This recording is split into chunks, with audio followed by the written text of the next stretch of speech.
මේ වීඩියෝ එක පටන් ගන්න කලින්ම මම ඔයාලට මුලින්ම වෙසක් පොය පහුණත් පින්බර වෙසක් මංගල්‍යයක් වේවා කියලා ප්‍රාර්ථනා කරනවා.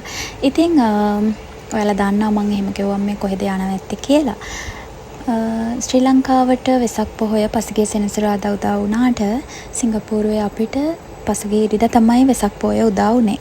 ඉතින් වෙසක් පොය සමරන්න ශ්‍රී ලංකාරාමයත් එක්ක එකතු වෙන්න තමයි මම මගේ මේ යාළුවොත් එක්ක මේ යන්නේ.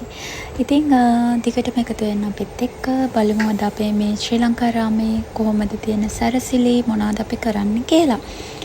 ඉතින් ගේට් එකෙන් ඇතුල් වෙනකොටම මේ විදියට මල් ගේන්න බැරි වුණු අයට මල් හොයාගන්න බැරි වුණු අයට මේ විදියට මල් එයාලා මෙතන ලෑස්ති කරලා තියෙනවා. ඒ වගේම තමයි මුළු පන්සලම මේ විදියට හරිම ලස්සනට කොඩි වලින්, ඒ වගේම වෙසක් පහන් කූඩු වලින්, ඒ වගේම ලස්සන තොරණකිනුත් අලංකාර වෙලා තිබුණා එදා. ඉතින් අපි මුලින්ම ගිහිල්ලා බුදුන් වැඳලා තමයි එහා පැත්තේ තිබෙනවා ලොකු දන්සලක්, ගොඩාක් දන්සල් තිබුණා. ඉතින් ඒ හැම දෙයකටම කලින් අපි මුලින්ම බුදුන් වැඳා. මම ඒ වෙලාවේ නම් වීඩියෝස් මොනවත් ගත්තේ නැහැ.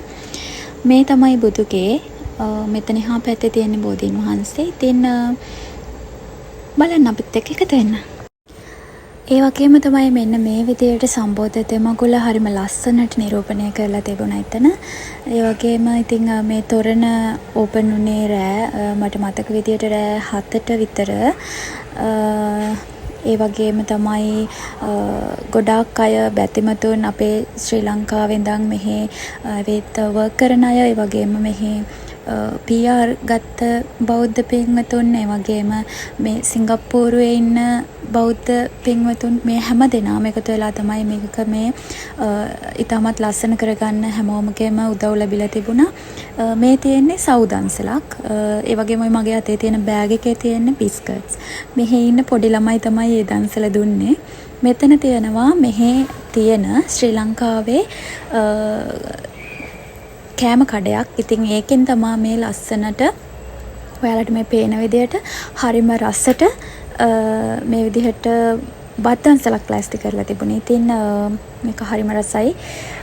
මේ විදිහට ලස්සනට අපිට ඒ බත් එක කන්න හරිම සුව පහසු විදිහට වාඩි වෙන්න මේ විදිහට තැනක් අරේන්ජ් කරලා තිබුණා. ඔන්න ඉතින් මේ ඉන්නේ මගේ යාළුවෝ ටික දෙනා. ඉතින් හරිම සතුටින් ගෙවිච්ච දවසක් තමයි මේක. දන්සල් ගොඩක් තිබුණා. අපි හැම එකක්ම වගේ කවර් කරා. මෙතන තියෙනවා පාන්, ඒ වගේම මෙතන තියෙනවා කඩල.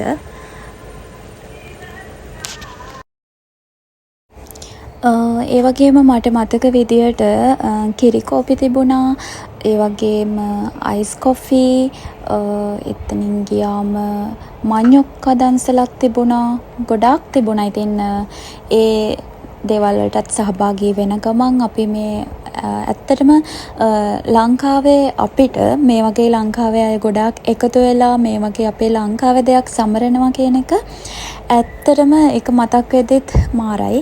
ඉතින් ඒ වගේ අපිට විශේෂ වුණු වෙසක් පොය දවස මෙහෙත් විශේෂයෙන් සමරන්න ලැබුණ එක ඇත්තටම සතුටුයි. වෙසක් පොය කියන්නේ සිංගප්පූරුවලත් රාජ්‍ය නිවාඩු දවසක්. එයාලා ඒ දවස සමරනවා. මොකද සිංගප්පූරුවේ ඉන්නවා බෞද්ධ පිරිස. ඉතින් වෙසක් පොය වගේම අපේ රටේ වගේම වෙසක් පොය දවසට පස්සේ දවසත් මෙයාලා නිවාඩු දවසක් විදිහට තමයි නම් කරලා තියෙන්නේ. ඇත්තටම වීඩියෝ එක පටන් ගත්ත වෙලේ ඉඳන්ම කනවම කියලා ඔයාලා හිතන්න එපා. අපි මේ එක එක වෙලාවල් වල කාපු දේවල් ඉතින් වීඩියෝ එකේ එකටම තමයි මම දාලා තියෙන්නේ.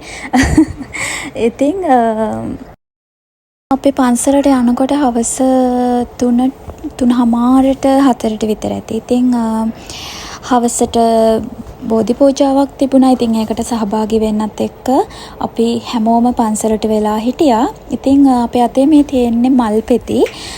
තව ටිකකින් මෙතනින් යනවා ලස්සන පෙරහැරක්. ඒ පෙරහැරේ තෙමගුල නිරූපණය කරන පිළිම වහන්සේලා වඩම්මනවා. මම ඒකේ වීඩියෝස් ගත්තා. මන් දන්නේ නැහැ වීඩියෝ එකට ඔයාලට ඒක පැහැදිලිව බලන්න පුළුවන් වෙයිද බැරි වෙයිද කියලා. කොහොම වුණත් ඒක හරිම ලස්සන පෙරහැරක්. ඉතින් ඒ නිසා තමයි අපි මේ මල් පෙතිත් අතේ තියාගෙන මේ විදියට පෙරමග බලාගෙන ඉන්නේ.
ඊට පස්සේ මෙතන තිබුණු මේ තොරණත් මේ විදියට ඕපන් කරා.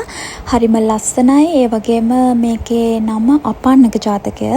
ඉතින් මගේ මේ වීඩියෝ එකේ මන් දන්නේ නැහැ ඔයාලට මේක පැහැදිලිව පේනවද නැද්ද කියලා. හැබැයි ඇත්තටම දකිද්දී මේක හරිම ලස්සනයි.